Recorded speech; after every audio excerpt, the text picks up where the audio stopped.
educate you, the investor, on how to make money, how to keep money, and how to make money work for you. Today, we have the pleasure to serialize one important book, just like we have done before.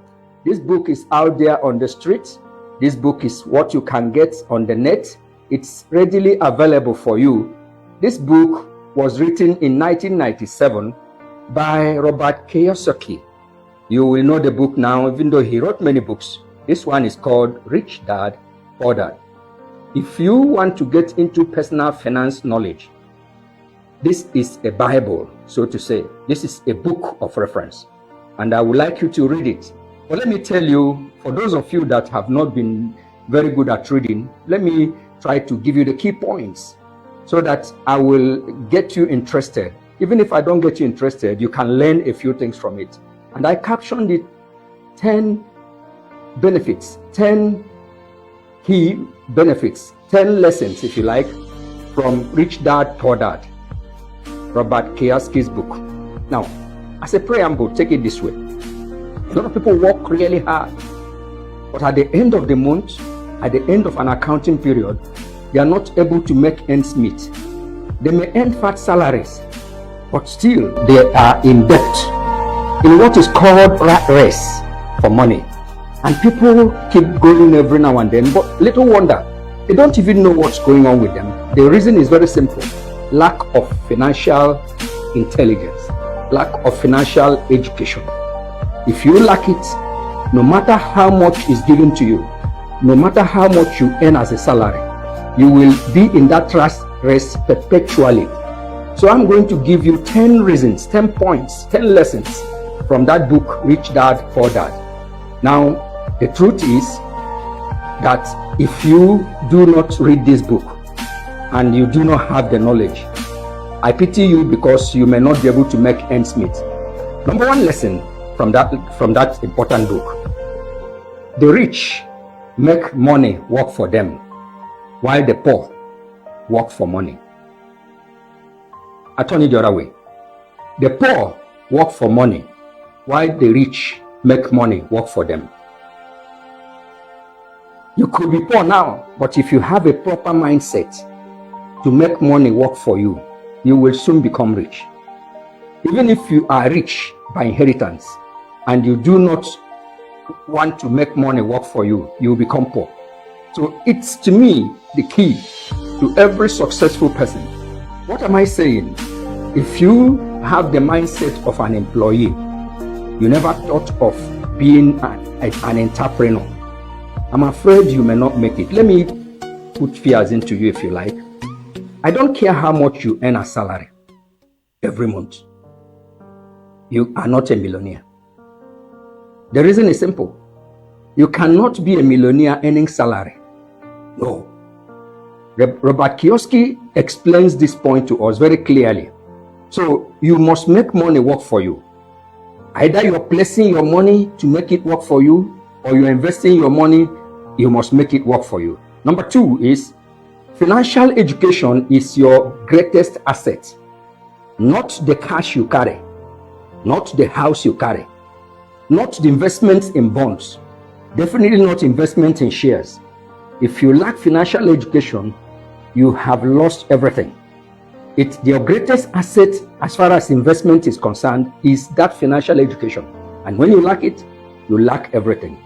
The number three lesson to learn from there is know the difference between assets and liabilities. I would like to illustrate it with my own personal experience. Many years ago, precisely in 2009, I drew 2 checks.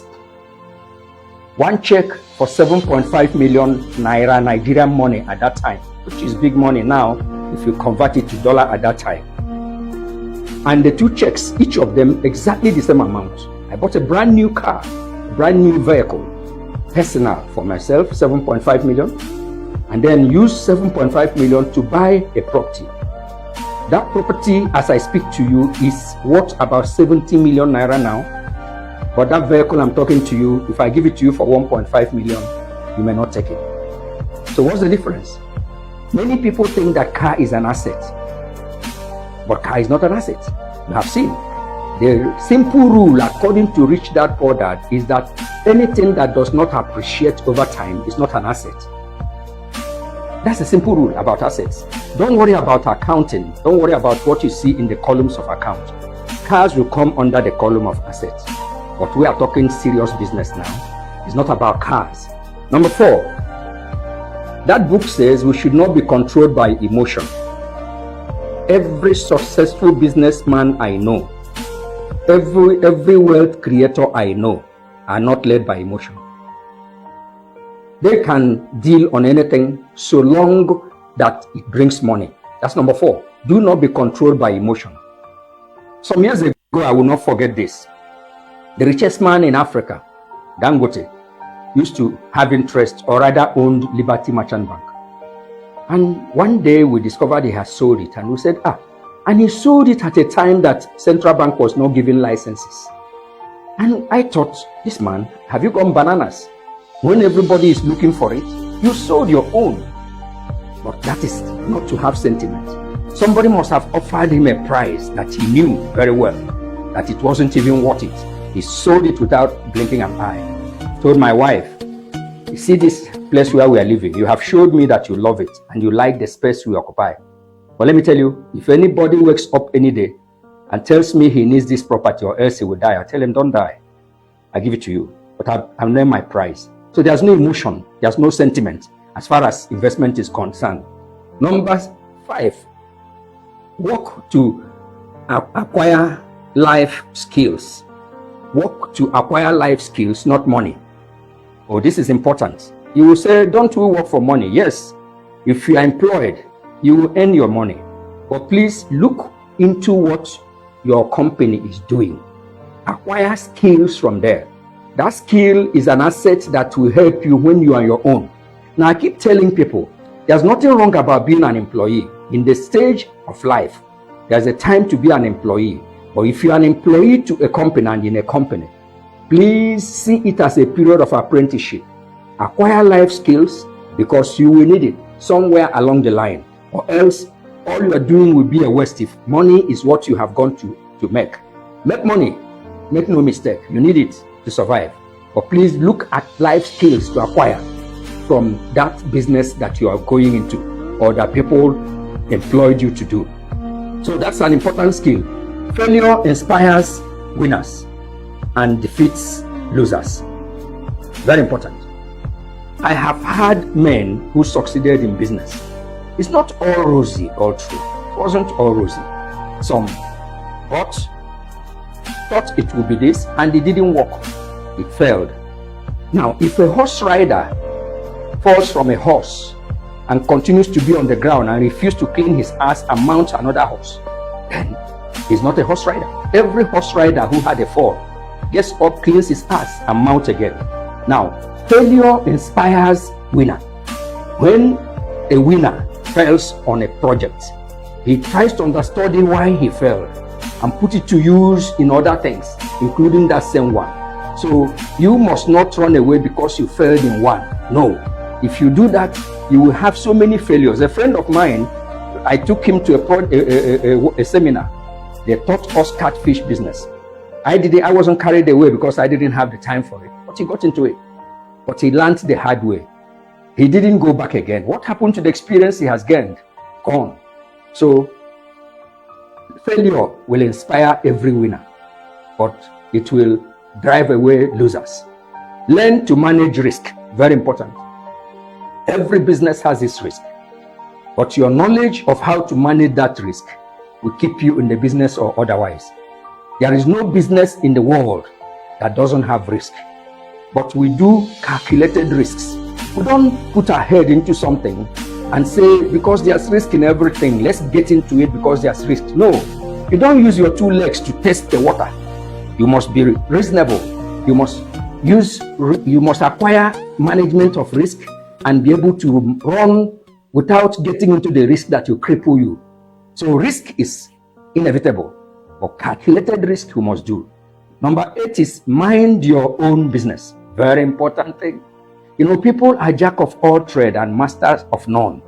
Please, as you're entering into the business world, mind your own business. There's a business you have acquired dexterity. There's a business that you now know. You have become an authority in that business. Please exploit that business to the fullest. That does not mean there will be no multiple streams of income. No. Even if you're doing multiple streams of income, as we have always taught you, do along similar lines first. And then study the field before you get into it. So don't be jack of all trades. Mind your own business. Find a reason. Find a reason. Now, most people who chicken out of a business, chicken out because they have no reason. They don't have a thing to hold on to as why they are going into. Why are you going into this business? Are you going into it to be like Jones? Are you going into to be like others that have up? Did you get into the business because you saw somebody succeeding? And you say, oh, this is where the business is now. And I have seen people do similar things. But please have a reason to get into a business. Number 10, pay yourself first. What did I say? Pay yourself first. You have paid the dry cleaner. You have paid the grocery shop man. You have paid the bread seller. You have paid the man who sells shoe to you. But you refuse to pay yourself. How did you do that? You did not remove money to pay yourself.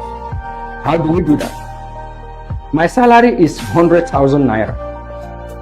And you say, when I finish my expenses, whatever remains, I will save. Can I shock you? Nothing remains. And I speak from experience. Nothing ever remains after expenditure. It seems you have to redefine sevens. You need to redefine sevens. If your definition of sevens is that which remains after expenditure, come out of it. That's not sevens definition. Quickly, sevens is that which you chose to set aside. That which you chose to set aside. Now, in summary, Robert Kiyosaki did a great work concerning Rich Dad Poor Dad. But let me give you a catchphrase. If you didn't get any other thing from all I have said, get this one. What is wrong with salary is that it is a short-term solution for a long-term problem. That was a quote by Robert Kiyosaki. He said the major thing wrong with salary, earning salary, being a salaried person, is that it is a short-term solution to a long-term problem. That's why you earn. Now, somebody asked me this question, and I'll close with it. In my many teachings about investment, one young man raised up his hand at the end and said, Oga, I have a question. I said, yes, go ahead with your question. He says, how can I save?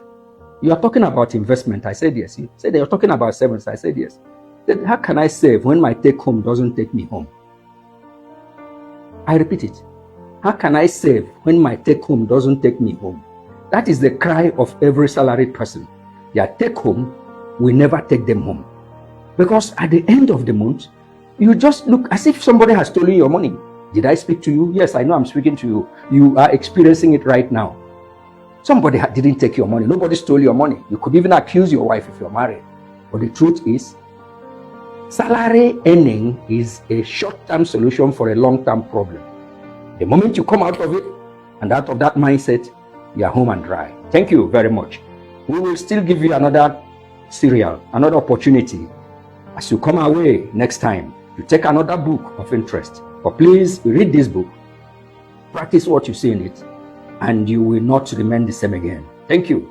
God bless you. In your face, all over the place. Broad Street Radio,